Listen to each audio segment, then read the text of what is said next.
Hi guys, Josh here, welcome to Frames Per Second. Today we're doing a little photo shoot with Emma, and we're just shooting a whole lot of Kodak stuff. We're shooting some Portra 800 and we're overexposing at 2 stops, so we're metering at 200. I also shot some other films during this shoot and they're going to be future episodes, so keep an eye out for that.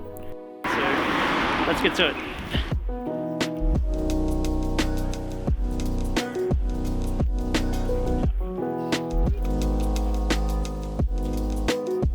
Okay, so here we are with my friend Emma, who of course looks stunning and is very fashionable, and we kind of like went through the outfits together, which is always like a really fun time for me. I really do enjoy kind of styling shoots. And here we have the Portra 800, which looks fantastic. It's nice and sharp, and with the overexposure the grain is minimal, like it looks just as fine as Portra 400. But the thing with Portra 800 is that it's based on Vision 2, not Vision 3 technology, and so it does kind of have a different color profile. It's a lot cooler in color, as you can see, and so when I did go to edit the images, I did warm it up because I do kind of like that Kodak warmth. But the Portra 800, with its slightly cooler color tone, just gives you a bit more play, and obviously overexposing it, getting more shadow detail, and it's turning out quite nicely. And that's kind of one of the reasons I like shooting Portra 800, is you kind of do have more of a flatter canvas to kind of go from. You can kind of like, yeah, adjust the colors kind of however you want. I didn't do anything too crazy, as you can see, just kind of warmed it up, but the greens still stay there, because usually greens on Portra aren't that fantastic, but on Portra 800, when you're overexposed, the greens turn out fantastic, and they're quite vivid and saturated, but in a different way to Fuji greens, which Fuji's usually known for having amazing greens. But Portra 800 is one of my favorite films to use to get those nice greens, and it's just green in a different way. The shot's maybe a bit too overexposed, to be honest, and I did kind of get the focus just a bit off. It's on the tree branch if you look close enough, because I focused for her endpoint, but she kind of stopped just a touch before it, so it's out of focus a bit, but it's not that noticeable when you're looking on it on your phone, so I could still use it for Instagram. Now this location was my favorite, and I definitely want to do another shoot from the other side of it with a different look. A lot of my favorite images from this location are on some of the other rolls, so you're gonna have to look out for the other episodes of the other rolls of film I shot around here. The color's great. I do find Portra 800 just has more of a natural color than the 400 and 160. 160 is a bit too muted for my liking, and the 400 is just, yeah, it's definitely got more of the skin tones, while the Portra 800 here, this is probably like where I edited the most out of like the color of it, just to warm it up to really get the yellow of it, just because I think at a slightly later time of the day, if there weren't trees in front of it, harsh sunlight on it would have helped with the saturation of it. But oh well. This shot unfortunately is out of focus, and the focus point is just a bit too forward. I don't know what was with me with this shoot, because I do have quite a few shots that are just a touch out of focus, or even a fair bit.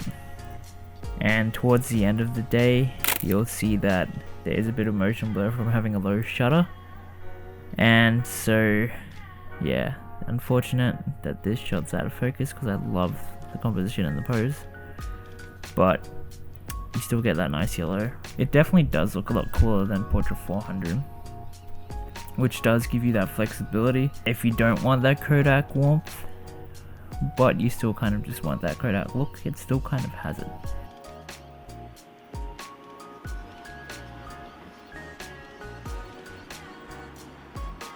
Part of me with this shoot kind of wishes I did have some Ecta, just because of how punchy that red is and how much punchier the yellow would have been. But that's something I can do for the next time I use it, is just use different film stocks and have a different look and model, because I do like this location a lot and it's pretty easy to access. So yeah, I'll probably do something else around here.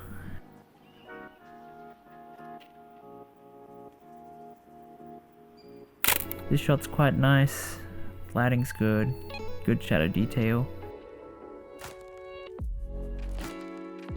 And so with these last two looks, unfortunately, I have a bit of motion blur or I missed focus, because I did try to do a few more moving kind of shots, but because it was in the shade, I was using my 80mm 1.9 lens, and so the depth of field was incredibly shallow.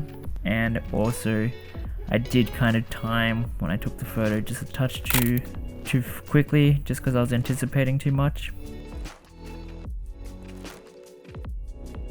or even a touch too slow, like with this one. Like, her shoe's in focus, she's not in focus here, and it's a bit unfortunate, but it is still kind of usable.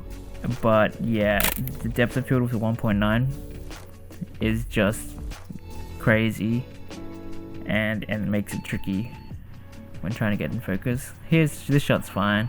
I did kind of warm it up just because we were in the shade, so it wasn't really getting that kind of Kodak look from it. I usually do ask my lab to kind of give me like a flatter profile so that I can kind of play with it.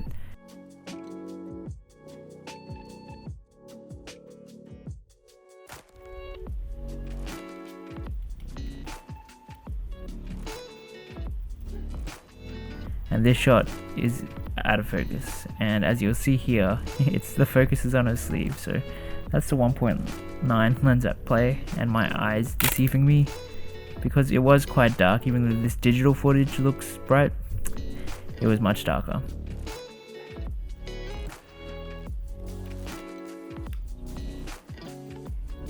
So I wasn't able to get footage for this section just because we were really running out of time and running out of light, and so yeah, a lot of these shots have a lot of motion blur to them because I was on a 30th or a 60th of a second, which honestly, because it's Portra 800, I could have been on a 25th and would have been fine, and I kind of wish I did do that, but I had forgot because I was metering the whole day at 200. I forgot I had faster film in there. Really, the colors are good, the colors are nice.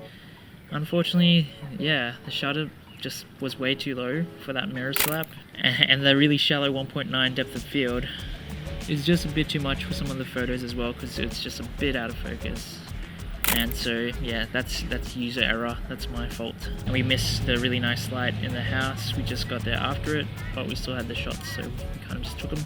But yeah, if we got there maybe like 20-30 minutes earlier, the lighting would have been extra nice, and I wouldn't have had to go so down on such a low shutter. So please guys, let me know what you thought on the images and the film. Portra 800 overexposed 2 stops, and let me know thoughts in the comments below. Feel free to like and subscribe, turn on those post notifications so you know when there's a new episode. Anyway, I'm Josh. It's been Frames per Second. Just get out there, shoot some film.